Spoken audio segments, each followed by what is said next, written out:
Hey, everybody, and welcome to the Everything is Fine, Nothing is Ruined podcast. I'm one of your hosts, Hassan, joined as always by my other host, Tristan. That's me, the guy. And folks, today we're here to talk about everyone's favorite new comic version of Superman, alternate take on him. We're, of course, here to talk about Red Sun. Oh, super communist. Yeah. Yeah, okay. You said it was like cool, alternate take on Superman, so it's got to be Red Sun, right? Yes. Look, Red Sun is a very interesting book, especially in the fact that the way it ends. Do you know how Red Sun ends? It's been a long time. It turns out Lex Luthor is his dad. Right. Yes. Yeah. Yes. Right. And like Superman was sent back in okay. time. Well, I guess we're done. We've talked about it, so we wrap it up, right? Yeah. Sure. All right. You should do the wrap up this time. Oh, okay. Great. You can find us on Blue Sky. eifnirpodcast. Yep. Like, follow, comment on YouTube, all that stuff. Yeah, sure. Something. Torture Andy. Ah, yes. I think that's Perfect. it. We're done. We're done. All right, cool. Great. Perfect. Yeah, that's exactly what we needed to have happen there. When you say Red Sun, the Superman story, you're not that far off from what Absolute Superman is, which is what we're Ultraman discussing today. Ultraman? You mean like Ultra Lord? No, Ultraman. Or do you mean like Ultraman, like this the Tokusatsu hero? No, Ultraman, like the evil version of Superman. Oh, that one. Yeah, like the Justice Lords kind of guy. Yeah. No. Not Kingdom Come. No, that's more of a totalitarian Superman who's not quite evil. Earth 2. That is a very good Superman, but he's sort of misguided. Injustice. Evil, yes. Dictatorship. Okay, perfect. Yeah, so we're talking about Injustice. Nope. Snyderverse. No, not at all. No. But why would we not talk about Snyderverse? Because it has the greatest Superman line ever. Well, line about Superman, Which is? Kal-El! No! Which movie is that from? I'm assuming Man of Steel. I don't know. It's one of the Batman sorry, one of the Justice League movies. It's Gal Gadot. It's her best line delivery ever. It's incredible. If you don't know it. Oh, you should look it up. It's amazing. Oh no. Yeah. Oh no. That's too bad. But no, we're not talking about any of that. Although, I guess in a way, what we are discussing, which is Absolute Superman, it does have some remnants of Man of Steel, but not in the ways that you would think. More so in the tone, I guess, of the book. So Absolute Superman is still along the lines of the like I said with the Batman episode. The point of these books is basically when you see this book and the question is that character, you should be able to say absolutely. And that's that's the thing. I don't believe that's what the writers have said, but that's the vibe it's supposed to give off. Superman is an interesting case. And I have read 10 issues, and I'm still not sure if I like this book. Yeah. That seems like a bad thing. Just gonna say that. But here's the thing. It's not bad. It's definitely not a bad book. It's Jason Aaron and Ulysses Ariola, and Rafa Sandoval, and they're a great team. They're fantastic. Jason Aaron is an amazing writer. I love the majority of the things that he has written. and Rafa Sandoval as the lead artist is like really kicking some ass. The problem is, there's kind of a disconnect with like what the rest, maybe not the rest at this point, because I think the majority of the Absolute books kind of have this feel, with the exception of like Green Lantern, which I'm including the majority, but like the Green Lantern, the Absolute Green Lantern books is more of a horror book, if anything. Yeah, it's an interesting interesting take. I'm not super not into it. I would take as the absolute Green Lantern. Right? Yeah, that's the thing. A lot of the creative teams are just kind of using this as a way to just kind of do different versions of these characters, which is now the point of it. Which is the original point of it anyway. But like I said, like this should be the boiled down distillation of the character, as opposed to a totally wackadoodle different take for it. And Superman is in that earlier ideal where it's like, yeah, this is a total distillation of the character. You cannot say that this is not Superman, kind of thing. So, hang on. Tristan, I'm a Snyderverse bro. It's definitely not my Superman, okay? Okay. Well, you might enjoy how grim and gritty this book is. No, because it means I'm a petulant man-child, and unless I get more Zack Snyder stuff, I'll never be happy, no matter what you give me. I see. Then you will not like this book at all. Mm-hmm. Or anything, really. If that's who you are, yeah. You might just not enjoy anything in your life besides... Yep, nope, you're finally getting me. Yeah, okay, cool. I'm glad you understand. All right.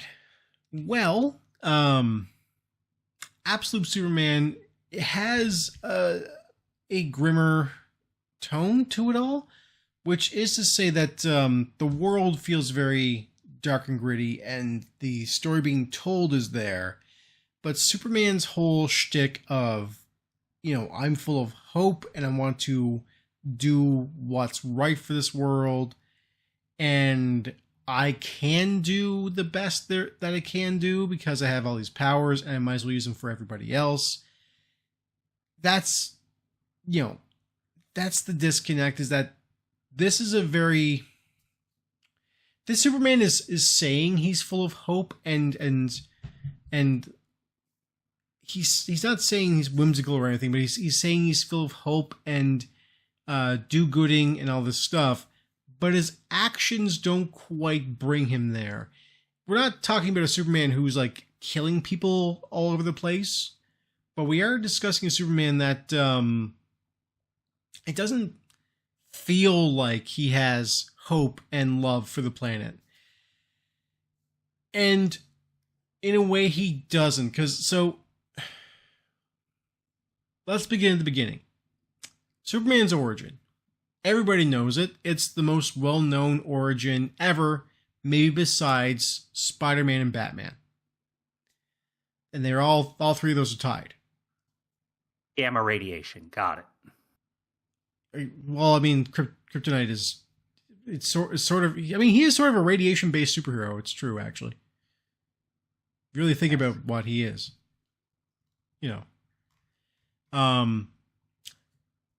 Anyway, so Superman, like I said, Superman's whole thing is Krypton exploded. He was sent to Earth as a baby.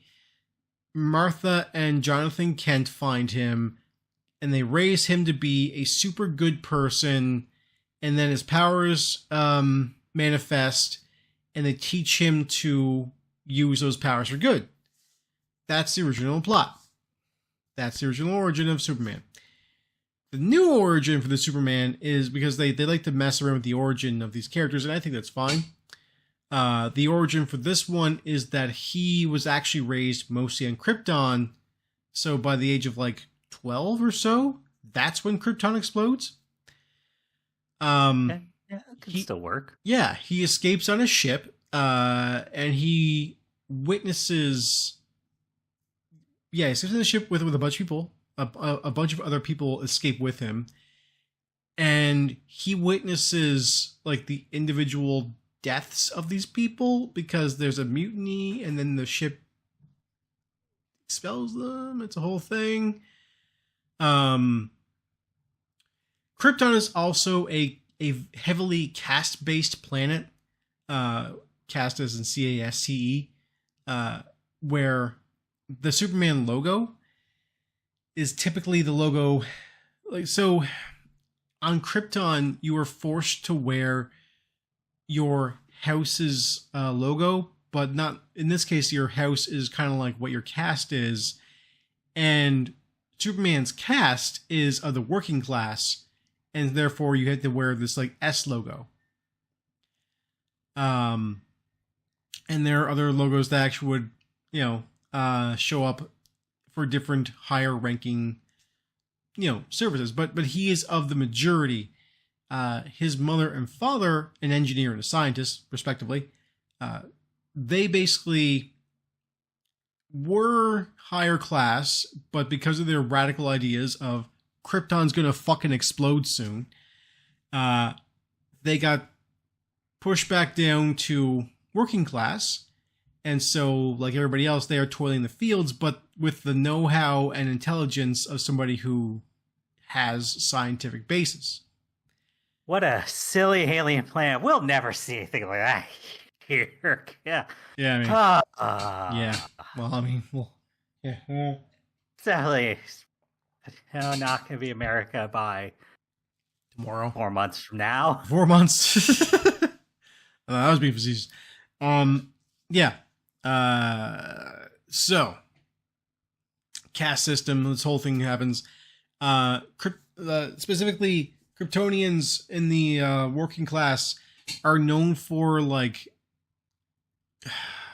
interacting heavily with lava and the mantle. So, a lot of them are miners. And a phrase that Superman repeats often in his head is that he has lava in his veins. And yeah. That seems a little bit weird for Superman. Well, it makes sense in this context only, but yeah, exactly. Yeah, it is. It's just for a guy who's so superpowered. It's just like, yeah, man, I don't think you need a thing to hype yourself. Like, if Batman does that, you're like, okay, yeah, Batman needs a way to hype himself up because he just has regular human body and strength. You're like Superman, you're like, you have laser beams that you have a thing that is more powerful than lava that comes out of your eyes. Oh, he also shoots lava. Here's a fun fact. Oh, okay. Well, you didn't tell me that this was the sequel to Shark Boy and Lava Girl. Sorry, I should have led with that. You're right. So here's the thing. Like, shoots it from his hand? Yeah. What are we talking? His hands, yes. Yeah. So is it weird that to me, the idea of, Superman can have rainbow powers or a evil miniature version of himself come out his hand? I'm like, I can, whatever, that's weird. Lava! What? That doesn't make, what? It's magic? What are we doing here? That's nonsense. No. So here's the fun weird thing. So Jason Aaron is a prolific science fiction writer. And that's the reason why he's on this book, because he did a thing and made Krypton. So, Krypton just kind of looks like a bunch of like space wizard shit, Yeah. He said, yeah, there's that, but like in the lower class, like what they've developed essentially are weapons that can fire like lava, which is insane, I guess. But like, I don't know the technology behind it, but this is a thing that their technology is based on is lava and the mantle moving. It's a very tectonic world, Krypton. It kind of makes sense because Krypton being like with like kryptonite and all these things, I guess like in a way Krypton has always kind of felt very like earthen, like deep in there kind of planet. but every depiction of it until now has been very like high fantasy, essentially. So what you have in this book is the miners who are going out and doing these things will often use a like lava-based weaponry or tool to cut through the rock, because you just melt that shit and it's fine. You just slag it and then you can just go through. Or you'll have like lava guns that can like shoot things as well. It's a weaponry system, not often used, because there are other things they can do. But being from the lower caste, Superman and family, basically they turn the technology that was given to them out for their own purposes, and they repurpose it into, like I said, weapons and that sort of stuff. In fact, they build their own ship that kind of runs off a graviton engine that swirls lava around with inside of it and this kind of stuff. That's how it powers it, through like the heat of that, and because it's always constantly moving, it keeps it, constantly powered, etc. Superman is also given a super suit in this case. Like, the suit talks to him. He's got like a little bit of like Booster Gold in a way, but not in the fun way. Okay. Yeah. Will you say that like, is the entire suit sentient? Yes. I don't like that. I don't like the idea of this thing that is directly touching my butt being sentient and being able to talk to me. Yeah, that's kind of weird, right? Yeah. I agree with that. Like, let's be real. At some point, Superman farts in his suit. I don't like the idea of a sentient thing I'm wearing talking to me. It's like, oh no, I have to fart. Sorry, suit. Yeah. I mean, Kryptonians. There we go. Kryptonians have that, I guess, a very different disconnect between themselves and sentient technology, considering it's been around for forever for them. Yeah. So what this book is about essentially is that Superman arrives on Earth, mostly fully grown. He's like in his like late teens when he gets to Earth. Can't speak English or any other language besides Kryptonian, whatever you want to call it. And in the way the story is told, it kind of jumps around the timelines quite often, so you're always getting snippets of things.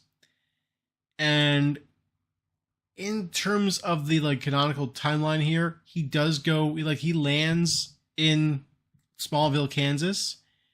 But like he doesn't land, like he lands very close to Martha and John Kent's, like the Kent's home, and they take him in. But of course, like him being this person who is being now bombarded by radiation from not just his own planet, but like from the yellow sun, he's manifesting new abilities and freaking out. And so he goes through a long period of like having fevers and needing constant care. And so Martha and John, they basically take care of him as he is effectively growing into Superman right before their eyes. But they don't know what's going on because this guy's kind of fell from the sky, and all they know is like, hey, he probably needs our help, and it seems like the government wants him and we don't like the government. So, so that's one of the big changes. Like I said, the origin is so close to the same, but not the same at all. They do teach him how to speak English and all that stuff. He gets a voice module for like his own translation reasons, and then learns it from that as well. But like I said, the suit does talk. The suit also manifests those lava powers. It can also like wrap him entirely in the suit. Now, this super suit he has is on top of the fact that he still has Superman's powers. Like, if he removed the suit, he would still be Superman. Like, he still has flight, super speed, super strength, heat ray. He has like the ice breath. Rainbow beams. Doesn't have that, no.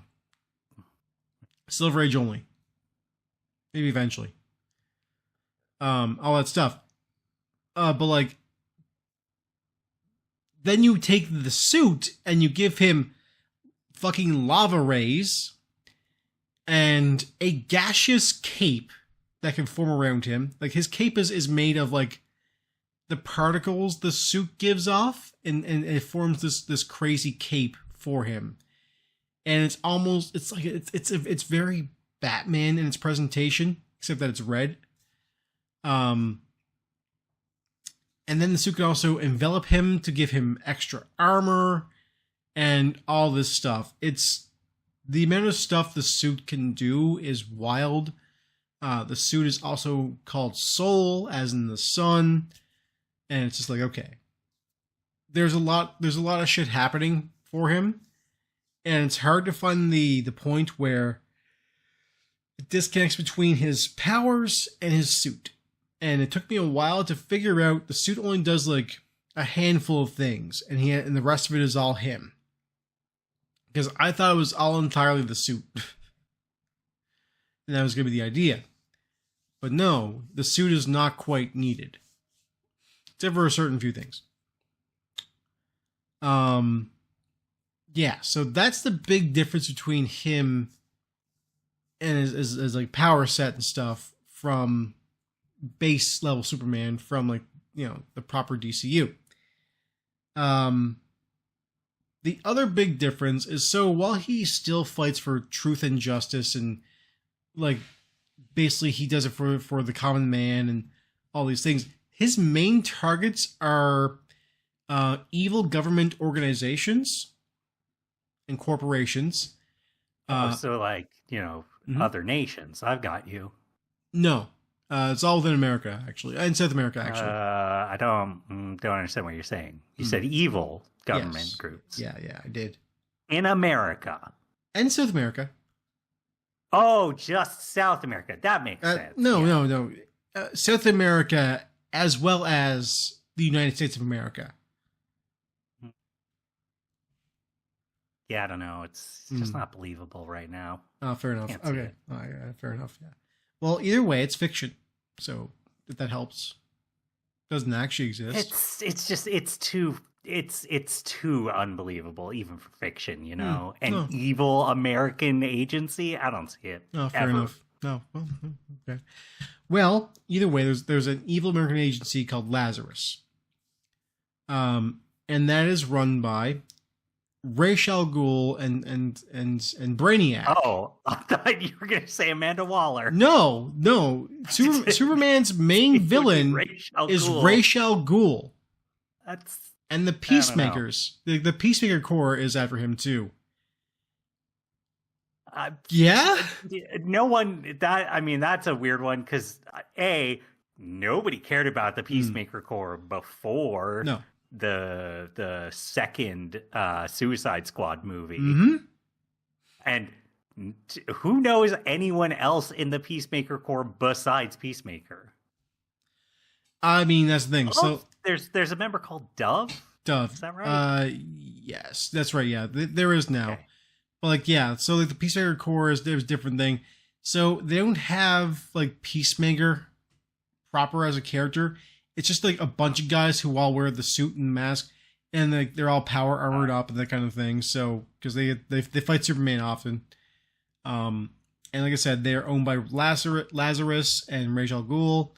And Ra's al Ghul, I don't really understand why they didn't just go with Vandal Savage, because they basically made Ra's al Ghul into Vandal Savage. Oh yeah, that probably would have made more sense. Or even what's his face, Lord. You could kind of go with that. Like, yeah, they can substitute those in. Maxwell Lord, sure.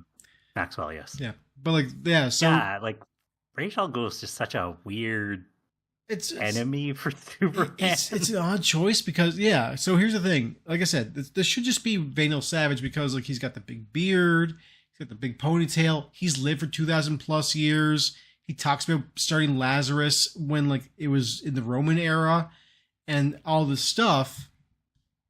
And, like, I'm like, dog, this is fucking Vanilla Savage's bit. Why are you taking Vanilla Savage's bit? Like, this isn't you, fucking demon head.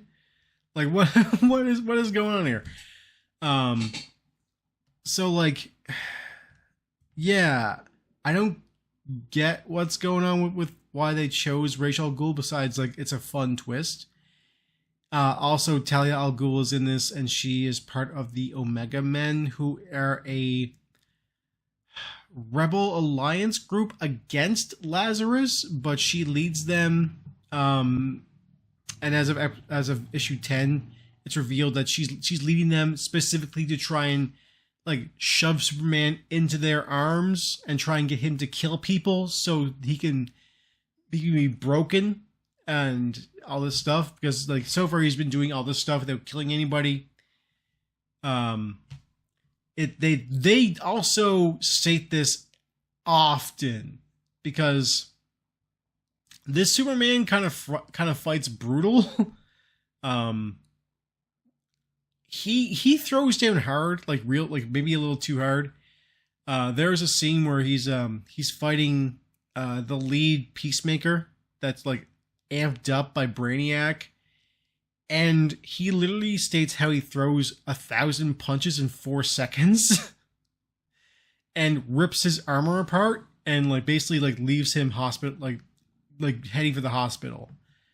Saying we're gonna get, like, a Fist of the North Star or Bizarre Adventure of Jojo, just, yeah, Superman doing that. Yeah, that's what he does. Yes. Okay, all right. Yeah, but he's also wearing this, like, crazy spiked metal power armor with the big gas cape coming off of him, and he's just fucking this dude up. And it's just like, yup, this is absolute Superman? Question mark? Yeah, like, so a lot of the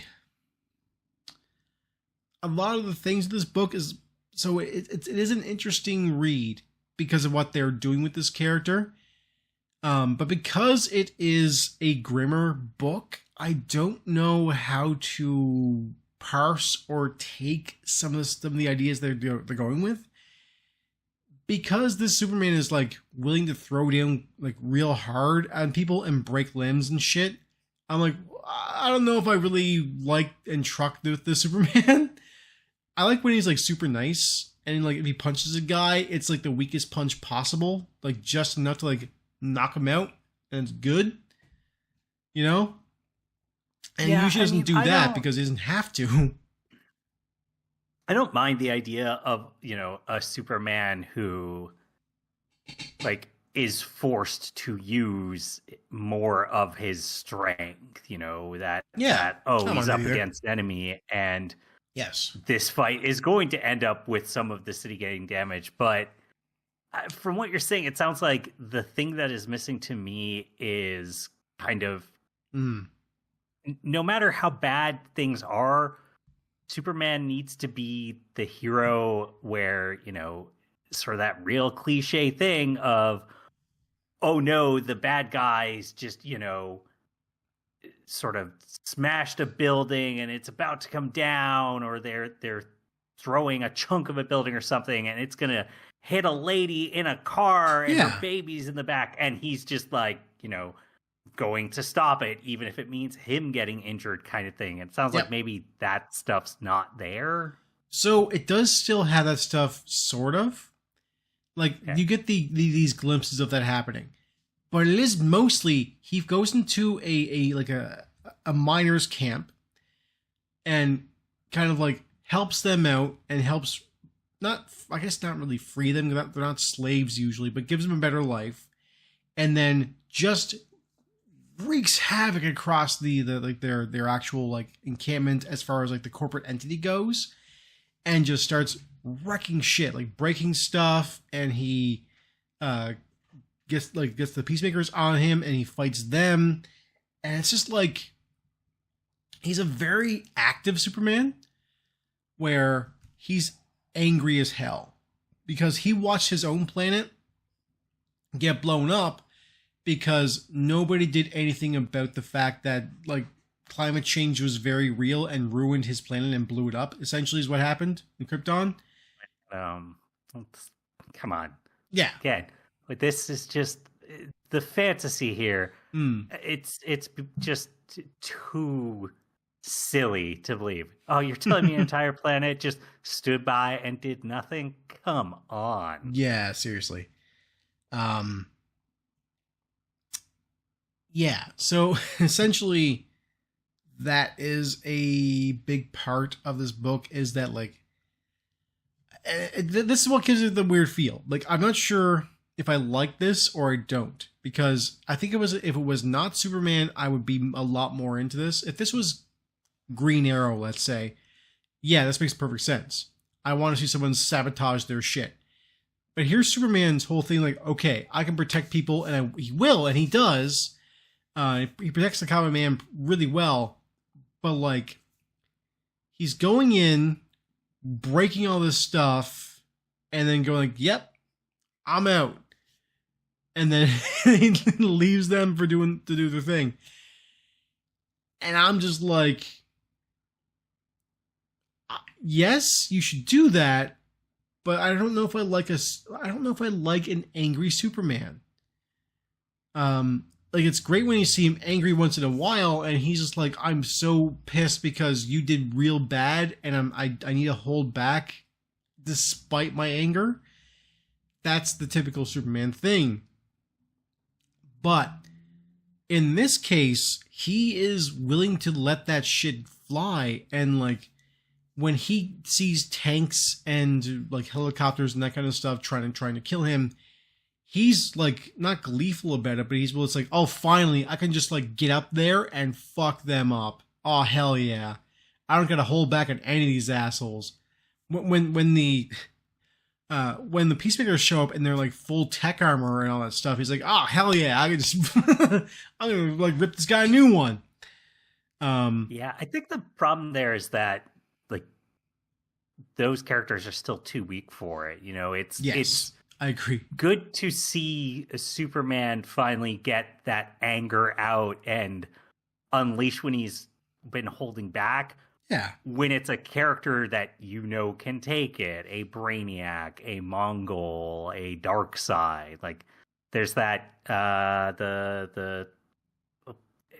you know, I personally think a pretty iconic scene from the Justice League Unlimited cartoon where he gives that speech to Darkseid about, oh, I've lived my entire life feeling like I'm surrounded by a world made of cardboard. Yeah. Every second and moment I have to be careful. But you can take it, can't you, big boy? And then he just starts wailing on him. Like, yeah, no, Superman's finally laying out. And he can do that because Darkseid can't. Basically, no matter how hard he wails on Darkseid, he's not going to kill Darkseid. No.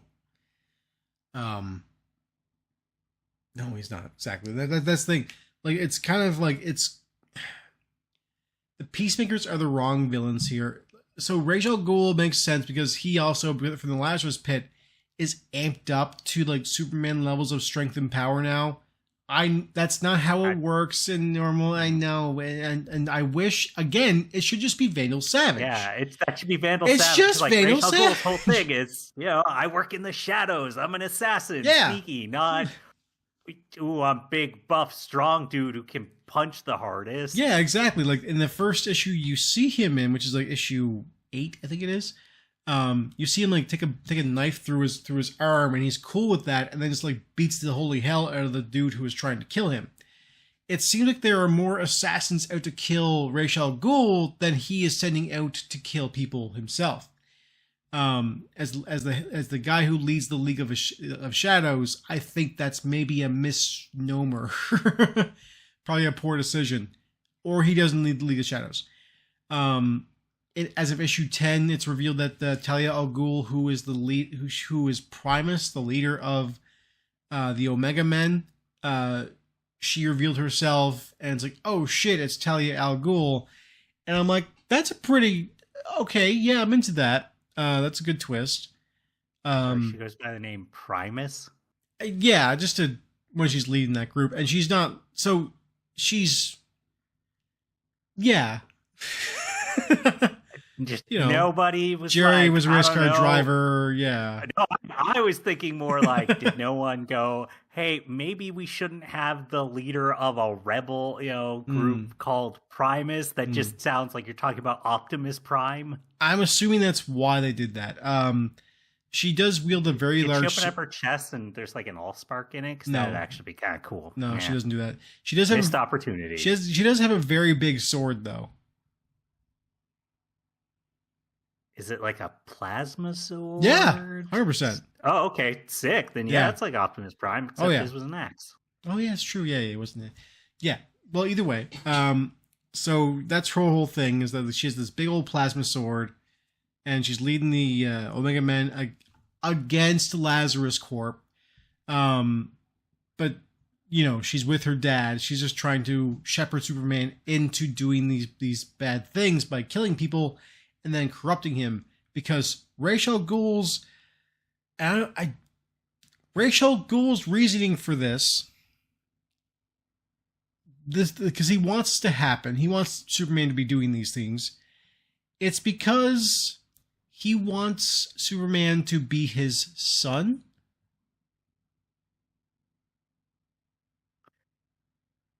Okay. I don't mean like I don't think what he wants is for him to marry Talia and therefore become his son-in-law. I think what he wants is Superman to become his like actual flesh and blood son. Just wants to go out, toss the pigskin around. Yeah. Yeah, like you have fun with my dad kind of thing. Yeah. I don't know how he's going to achieve that. But perhaps through it, just like he wants to adopt him into his mentality. He wants that power. Maybe that's it. But boy howdy, does it sure feel like what he actually wants is his flesh and blood son to be Superman. It's kind of a weird. It's weird. It's again, this is one of those things where I'm just like, what do you mean? And I do want to read more about that, because that is such a fucking weird idea. But at the same time, it's also a very stupid idea. Like, I guess this is also a bit of a spoiler for next time I do the Absolute series, which would be Wonder Woman. But like, so far the Batman book and the Wonder Woman books, I should say, those have me like, okay, this is really dumb. These are crazy ideas, but fuck yeah, these are awesome. Like, this is the kind of stuff I'm here for the Absolute books. So like, this is insane, but my god, am I enjoying this? And Superman's just kind of like, this is insane. This is weird. What are you doing? But I'm still kind of liking it. But also, why? And that's the intersection of that. Are there like the classic Superman villains here? Your Lex Luthor, your Darkseid, etc. Brainiac is here. So Brainiac's whole thing is that he's helping the Lazarus Corporation, and he has essentially Brainiacified one of the Peacemakers into being like a super uber like Peacemaker. And Brainiac looks all crazy. He's got like tubes running out of his body and kind of dripping off his head and all this shit. And he's bad looking, like in a good way, but like he's just rough looking, like he's sickly. He's giving off like Baxter Stockman vibes, Okay, yeah. Yeah. So he's helping Lazarus in this, and also, just to iterate this as well, both Lois Lane and Jimmy Olsen are in this story. Lois happens to be an agent of Lazarus. Okay. Because her father is a army general, and like Lazarus is kind of like leading the charge as far as like they're a proper government entity as well. So like they're a military corporation that the government pays into, and so Lois has is a ranking officer in that, so she's kind of like following in her father's footsteps. And Jimmy Olsen is the like one of the lowest ranking members of the Omega Men. He's an alpha, yeah. Oh, he's an alpha. Oh, okay. But not in that way, because the Omega Men, like Omega is clearly the highest you can achieve, and Alpha would be the lowest. So yeah, but he's still, an alpha male. He's still, going to be negging on the women. Well, no, in this world, so in this ranking system, Beta would actually be better than Alpha. So Beta males are, yeah. Say, Tristan. I don't make the rules. I'm just saying what they are. Yeah. So, like I said, Jimmy Olsen's an Omega Man. He gets a sweet mask and suit situation. All the Omega Men wear these helmets that have the Omega symbol like on them, like brightly shining off them. Lois Lane, she like I said, is a Lazarus agent. All this stuff.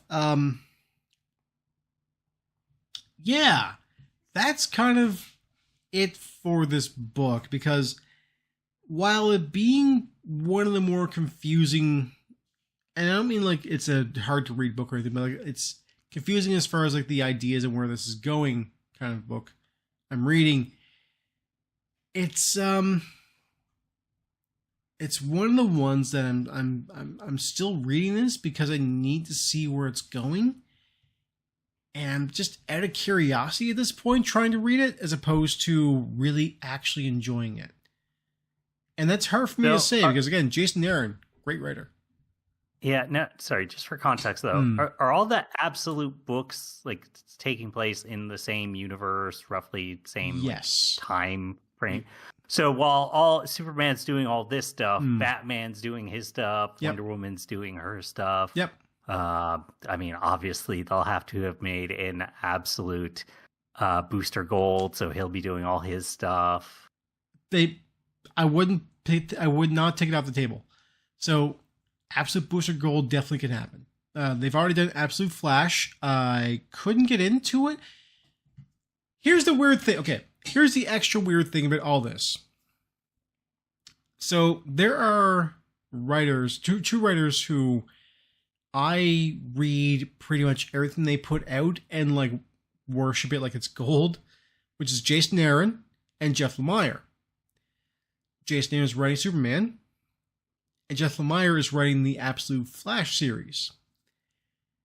Both of which, so Absolute Superman I'm still reading because I'm interested in see where it's going.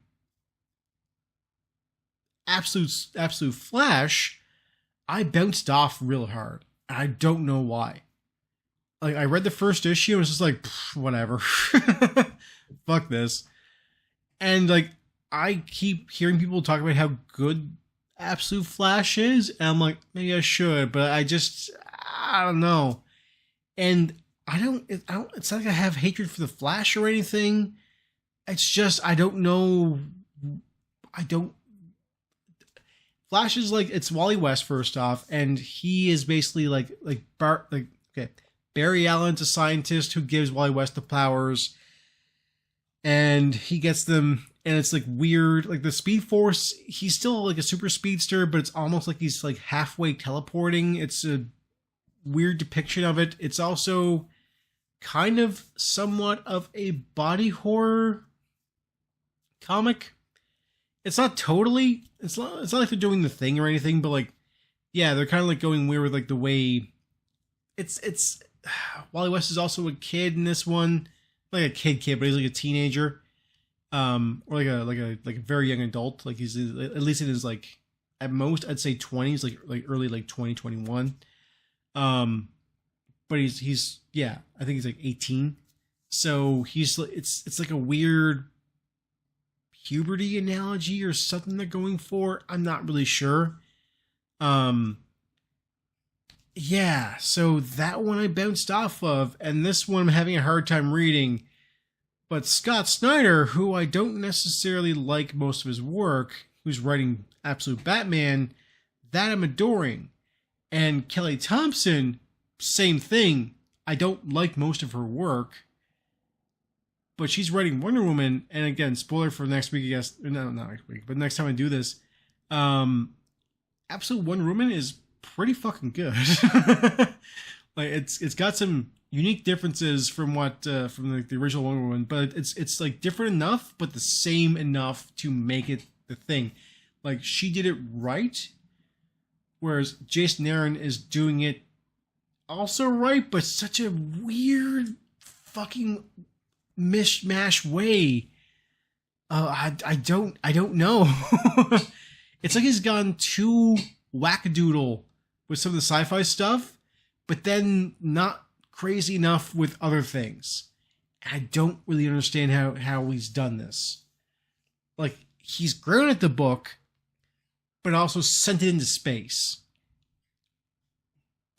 God. It's weird. It's a tough read because of how all over the place this is. But again, so is this going to be? Because I saw the initial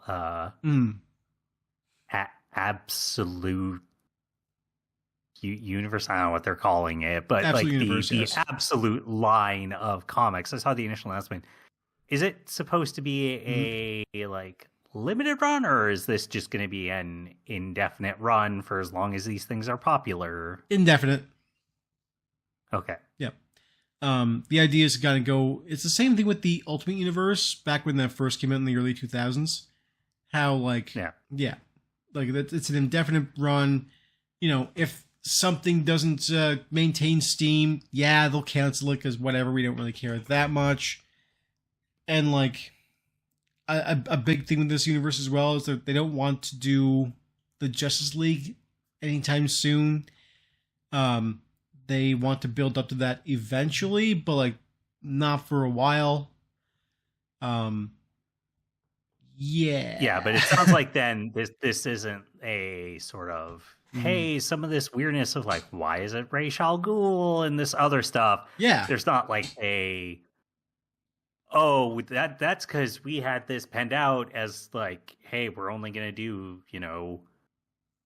whatever it is, 2 years, 20 issues or something, and then it's all gonna pay off then and wrap up. It's no, we just thought this would be cool, and there might not be some like big, oh my god, crazy reveal, because it's like, well, that's not why we wrote this. Yeah, exactly. It's written as to be ongoing, so yep. All right, well, hey. Right? That's the thing, it's written to be ongoing. Who knows? If the experiment fails, DC will cancel it. They don't care to keep things around if they don't have to. They're not so cancel happy as Marvel is. But with that said, if something's just not working, they won't keep it, you know?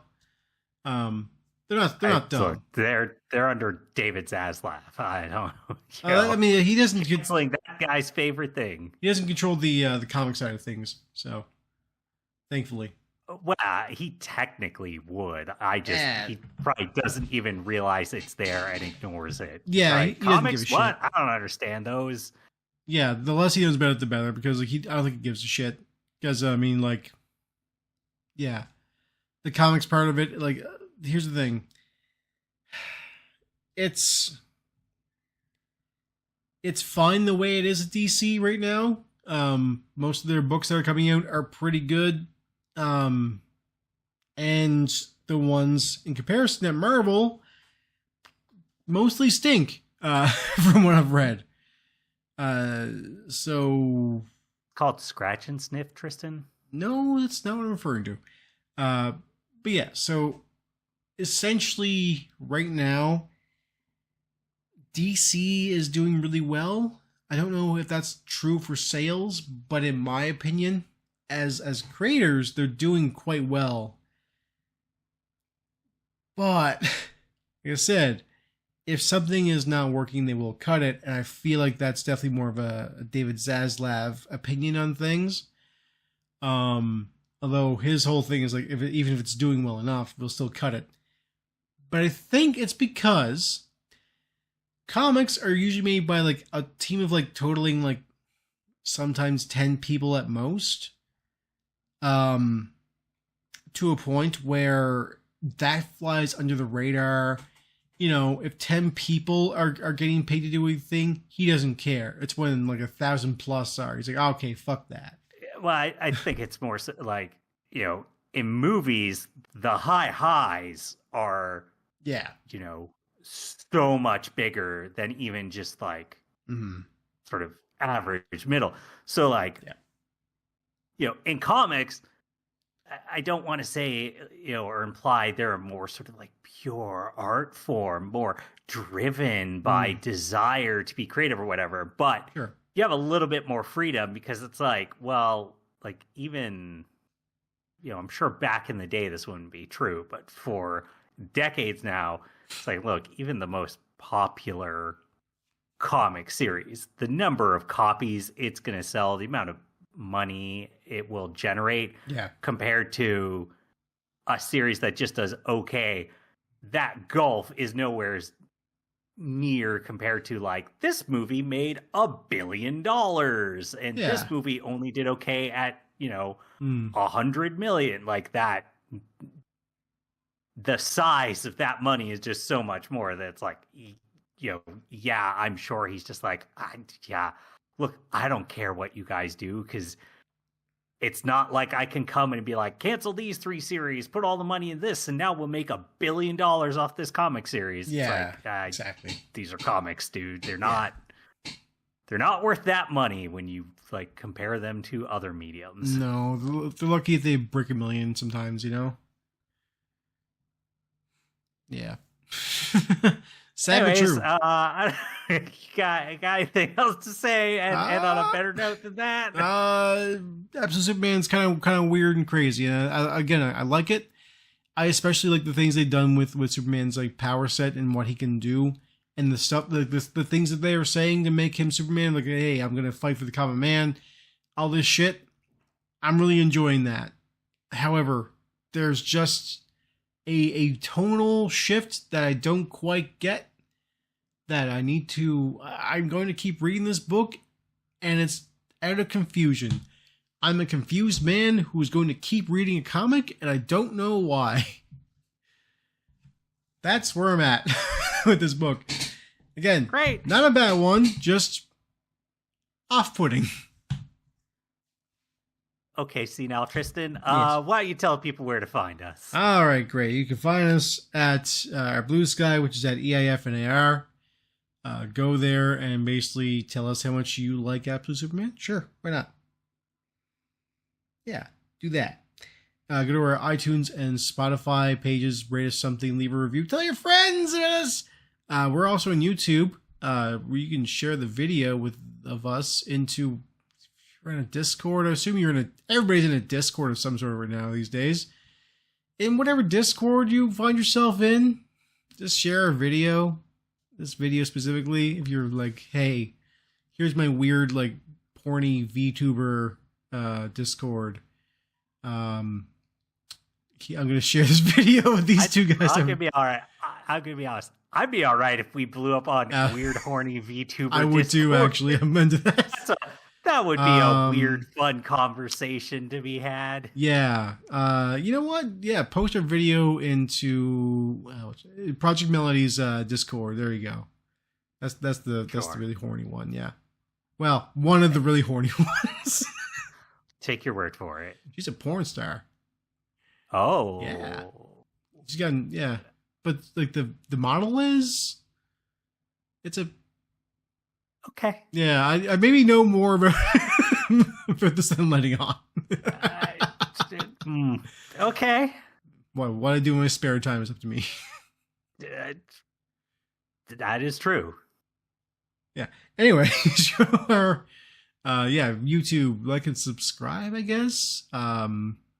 Make the buttons dance as you click on them. Do it. Also go to our friends site, DJDane.com. That's got Desert Music, DJDane.com. Listen to his great tunes. And if you want to just destroy his planet so he has to escape via a spaceship onto a different one, go for it. Isn't that our planet? Is it? Shit. Okay, never mind. Yeah. Don't do that. Or, you know what? Maybe it's time. Maybe it's time. Yeah. Yeah. Maybe it's time to destroy Earth using tectonic shifts and then lava technology. Hell yeah! If that gets us lava technology, I'm down for it. You should see some of the technology looks really cool in this book. I will say that. With one notable exception, which is a very specific, like, one of the peacemakers has a pistol and looks dumb as shit. So besides that, yeah. All right. Yeah. Anyway, that's it for our show. Tune in for another Effectors episode of Everything is Finally Ruined. See ya. See ya. Say it.